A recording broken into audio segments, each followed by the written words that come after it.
高雄市农业局研发一套智慧农业应用系统，协助农民利用手机就当掌握到气象的资讯，也有产销的资讯。另外，也要补助农民设置无同款的智慧农业机器，协助农民增加产量甲品质，而且会当减少损失。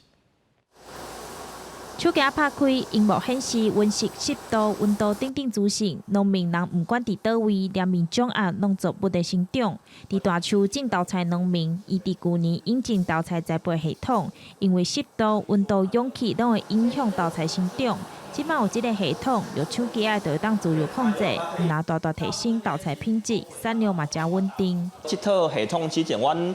拢在种菜，其实拢是。用阮家己感觉，譬如讲这啊菜有问题，阮就去用感觉去找，譬如讲温度也是对有啥物问题。加这套系统，其实阮会使更加准去找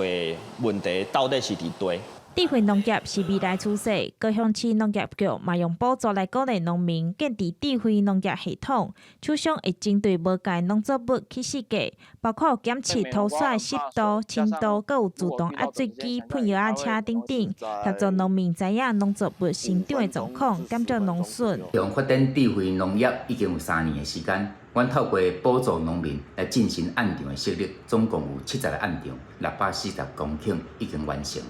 这个部分包含豆芽菜，个自动喷药车等等的这个成果。除了补助农业局开发农内性这套智慧农业应用系统，包括气象预报、产销的介绍等等，提供农民免费使用。农业局按算第28要举办智慧农业成果发表，让大家了解上新的智慧农业的应用。记者钟义辉、邱昭勇高雄报道。